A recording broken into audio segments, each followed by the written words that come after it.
Nagbabalik po ang ASK. At dito po ay ating itutuloy ang ating debate. Simula na po ng rebuttal, yung sagutan ng magkabilang panig sa ating debate. Sobra na ba ang pagkahilig ng kabataan sa sayaw at kanta? Yan po ang ating pinagtatalunan. At ito po ang rebuttal, ang sagot po ng affirmative side na nagsasabing sobra na nga, sobra na. Ang magsasalita po si Rizalyn Milano. Hindi ako sumasang-ayon na ang mga kabataan ay hindi sobra sa paghilig sa kanta at pagsayaw. Sapagkat ang ilang mga kabataan, ang pagsayaw at ang pagkanta ay isa sa mga dahilan ng pagkakaroon ng pagkakasakit. Dahil kapag nahilig ka sa isang sayaw at pagkanta, maaari kang magkaroon ng sakit at maaari kang ma-stress. At hindi rin totoo na nalalayo ka sa droga sapagkat ang ilan sa mga kabataan na bago sumayaw at kumanta ay nagtitig sila ng drug para magkaroon ng lakas ng loob sa pagharap sa mga tao. Thank you. Maraming salamat, Rizalyn. At maya-maya tuloy ang ating debate matapos ang ating tagumpay portion. Ang ating pinagtatalunan, sobra na ba ang pagkahilig ng kabataan sa sayaw at kanta? Mamaya mapapakinig natin ang sagot naman, rebuttal ng negative side. Ngayon po, tuloy tayo sa ating tagumpay portion. At ako maganda po ang ating pag-uusapan ngayon sapagkat dalawa po ang ating tampok na panauhin. Na siyempre, kapwa po kabataan, pero magkaiba po ang kanilang field, ika nga. No? Yung una po, na ang kanya pong field ay sa larangan po ng matematika. At nako, ito na po yung mga kanyang napagwagyan. Fourth year po siya ngayon sa Philippine Science High School, third place division finals ng 10th Philippine Math Olympiad, first place ng national finals nitong timpalak ng Philippine Math Olympiad dito sa taong pong ito, 2008, at saka highest individual scorer sa American Region Mathematics League noong 2006. Yan po ang mga napagwagian ni Steph Ann Oliveros. Good evening, Steph. Good evening. Ay, nako. So, kanina nag-usap ni Steph kung anong mga plano niya sa college pinagpapangagawa ng iba't ibang universidad.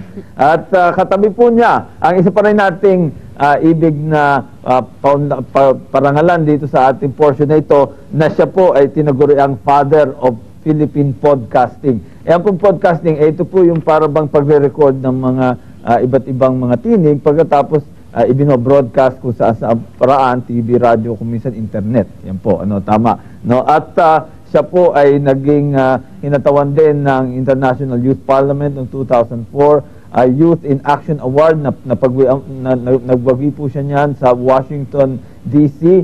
At nagwagi rin ng Global Youth Action Award sa New York noong 2003. Ako napaka-aktibo po, the youngest dubbing director at founder of Creative Voices and Voice of the Youth Network, si Pocholo Gonzales. Good evening, Poch. Yes, good evening po. Magkasama kami pala noon sa Malacanang, nung siya para makasama doon sa campaign team, yes, no? Sa Strong Republic. Yan, oo. So maganda yung nagkaroon ng kaunting pagtutulungan. Pero ngayon siya po ay meron ng sarili niyang iba't ibang mga gawain.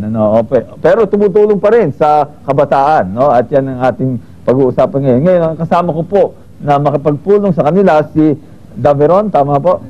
Dave Ron. Okay, Dave Ron Babaran. Siya po ay second year AB Mass Communications sa pamantasan ng lungsod ng Muntinlupa. Good evening, Dave or Ron. Good evening, sir. Okay. Sige, umpisa natin. So, Stephanie, tatanungin kita tungkol sa mga experiences mo, okay? So, champion ka ng 2008 sa Philippine Mathematics Olympiad or PMO. So, hindi ka ba nahirapan? Siyempre, math yun, numbers. So, ano yung mga experiences mo? Kasi ever since bata ako, gusto ko na yung math. So, hindi ako nahirapan na parang siguro kahit madami kaming training doon. Tapos, siyempre nakaka-nervous sa contest. Pero, kasama doon kasi yung mga kakompete ko, mga kaibigan ko na rin kasi lumalabas na rin kami sa ibang countries para mag-compete. So, kahit na merong competition, it's friendly. Tapos, nagla-lighten up yung parang environment dahil kaibigan ko na nga sila. Steph, siguro ang isang magandang malaman ng mga kabataan at saka ng mga magulang din, paano ka napahilig sa math? Kasi ang hirap mapahilig yung bata sa math eh. No, pwedeng mapahilig sa video game o kaya sa hamburger o kaya sa kung ano ng mga math. Pero math, baka hindi yun ang unang kahihiligan. Paano ka napasimula ron? Kasi nung bata siguro ako, nahilig na ako sa puzzles. Puzzle. Tapos, so yung mga ano to, yung mga, actually, anong puzzle to? Yung kahit yung picture puzzle? mga ganun, nakikipag-unahan ako dun sa lolo ko. Ganon, okay. Tapos nung pagdating ng mga grade 1, meron kasi competition na sinusponsor ng MTAP, ng DepEd at saka ng Metrobank. And then, when I competed there, parang akala ko magaling na ako, pero parang hindi pa kasi I saw the people that was best in the other schools. So, na-challenge ako since hindi ako nanalo doon. So, ako at saka yung mga kaklase ko sa Zobel, nag-train kami. Tapos yun, napabuti naman kami. So, but by the end of grade 3, isa na kami sa top teams sa region. So, well, ito yung maganda yung sinabi mong yun na hindi nasira yung loob mo eh. Di ba? Para bang nagkaroon ka ng hamon dahil medyo natalo, no? Pero tinuloy mo, no? At magandang bagay yung nabigyan din. Ngayon, si Pocholas, ito, marami kang, you're inspirational eh, no? Sa mga kasama mong talents and also sa mga advocacy mo for the youth, no? And maganda, I think you share something na you also push the youth to strive for being agents of change and social development. Tell us something about that. Yung mga gawain basically, Secretary, ang Voice of the Youth Network po, kinreate ko para mabigyan ng pagkakataon yung mga kabataan na ma-express yung mga sarili nila. Kumbaga, Creative Voices, Voice of the Youth Network is all about encouraging every Filipino youth to believe in themselves in creating positive social change through ICT and media, information and communications technology. Kasi before, wala pong mga internet pa yan eh. Puro TV, radyo, dyaryo lang. Okay lang mag-record nga, tapos i-broadcast, di ba? Yes po. Ngayon, may pagkakataon na silang express yung mga nararamdaman nila through podcasting, blogging, and yung mga forums. Sige, papaliwanag ko lang yung kung ano po yung podcasting at vlogging. Yung podcast, sinabi ko na kanina, boses po yun, inilalabas sa TV, radyo at saka sa internet. Yung vlogging po, ito'y parang susulat ka, tapos ilalabas. Oo. Dave, yeah. So, sir, balita ko kayo, father of Philippine podcasting. And, balita ko, sir, nagboses daw po kayo sa Meteor Garden. Yan, oo. Actually, sinimulan ko yung podcasting nung year 2000. That's the year when podcast became the word of the year. Nung pong last election, nung senatorial election, lahat po ng tumakbong senador, pinadcast ko. Diba? Tubukan mo nga, isang gimmick dyan, whichever word, voice, o sample. Bali po yung podcast, nirecord ko po sila. Oo nga, oo. Kasama ko po. And then, yung naman sa pagboboses, ayun, nagsimula ako bilang voice artist when I was 16. Sa isang stasyon. So, nagagaya ba ibang mga boses? Marami po tayo nagagaya. Subukan mo isa. Sige, isa lang po bang? Wala ilan. Yan, ginagaya ko po sila dating Pangulong FDR. Sige. Pabatiin ka.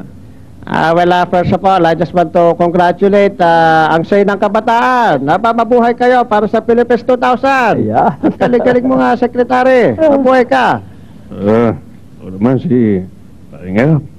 Alam mo, masasabi ko lang, congratulations sa ang say ng kabataan. Ang masasabi ko lang, hirap. Sino ka ba? Nasaan ka ba? Walang ano man, hirap. Nasa tunay na samahan. Iba na may pinagsamahan. Alay, napakaganda naman ito. Ito ang say ng kabataan. Pasok, labas ako. Hoy, ang say ng kabataan. Number 1 yan. Yun, so iba-iba pong boses.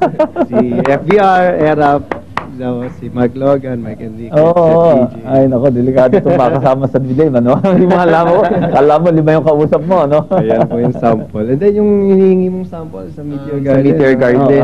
Ako po nagboses sa father nung si Sanchay. Yung boses niya, ala naman eh, ako ang tatay ni Sanchay. Kamukha mo si Daming Sir. Ayan ba? Siguro marami po kayong mga nanonood nun. Pero siguro, ang tinatanong siguro marami natin kabataan, paano ba napapasok sa ganitong field at saka ano ang kailangan para talaga maging successful ang isang kabataan? Sabi nga namin, mas mahirap pong maging voice artist kaysa maging doktor, abogado o engineer kasi we're just 500 all over the Philippines. Oo. Ganun lang kakonti.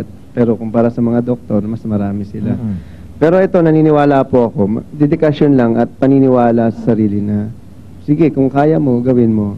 And yun nga po, kaya kung kinreate din yung Creative Voices, para mabigyan ng pagkakataon yung mga taong gustong maging voice artist. Kasi nga tinatawag ang mga voice artists na we are the #1 salesperson of a product. Kung wala yung boses, wala naman kayo mapapakinggan tuwing umagang commercial, hindi kayo bibili ng produkto kasi wala nagsasabi sa inyo. Okay. Well, tabi tayo magtatapos na lang. So I'd like to give a last word to you, Steph. What can you tell our young people then to give them encouragement in studies naman and in scientific and mathematics? Siguro kahit mahirap sa umpisa, huwag susuko. Kasi, syempre dapat nag-work hard tayo to reach what we want to, diba? Kasi in the future naman, kahit naman, parang we reap what we sow. So, kahit kahit mahirap sa una, kailangan, tiyaga lang. Tapos, meron, kahit naman parang meron mga failures, it's what you get out of those failures that is important. So, kapag meron kang failure, you get parang you have to learn what you did wrong so that in the future, may mas malaking chance mo for success. Okay, well, tapos na tayo sa ating talakayan dito. Maraming salamat, Stephanie at saka Pocholo. Dave Ron, at sa maganda naging talakayan natin dito. Pakinggan nyo ng mabuti yung mga podcast na naririnig nyo. Baka matunugan nyo si Pocholo, and of course, more power to you for not only the contest but your studies. No? Thank you very much. Tayo po ngayon ay tuloy na dun sa huling bahagi ng ating debate. Ito na po, sa ating debate, ang negative side, sasagot na po. Ito yung kanilang rebuttal dun sa affirmative side, sa kanila pong pananaw. Hindi naman sobra ang pagkahilig ng kabataan sa tagtog at saka sa pagsayaw. Narito si Paulo Ray Aure. Ayon sa naunang pahayag ng PRO, hindi dapat natin hadlangan at hindi natin maaaring masabing sobrang isang bagay, lalo na ang pagkanta at pagsayaw, dahil ito ang kinamulatan ng mga kabataan simula ng kanilang pagkabata. Ito rin ang pinamulat sa kanila ng kanilang mga gulang upang mahasa ang talento nila. Maaari din itong magdagdag sa kanilang kalusugan at maaari ding isa sa mga pinagkukunan ng kanilang income, gaya na lang ng ibang mga singer at mga dancer. Kaya dapat hindi natin tutulan o dapat hindi natin masasabing sobra dahil ito ay makakatulong sa atin. Maraming salamat, Paulo Ray, at maya-maya siyempre babalik ang ating mga panauhin para sa katapusan ng ating programa kung saan tatanungin natin ang kanilang mga opinyon tungkol sa ating debate. Sobra na ba ang pagkahilig ng kabataan sa sayawan at kantahan? At ngayon po tayo magbe-break sumandali, pero narito po ang ating numero para sa mga grupo na ibig lumahok dito sa ASK 0915-5555-321. Magbabalik po ang Say ng Kabataan.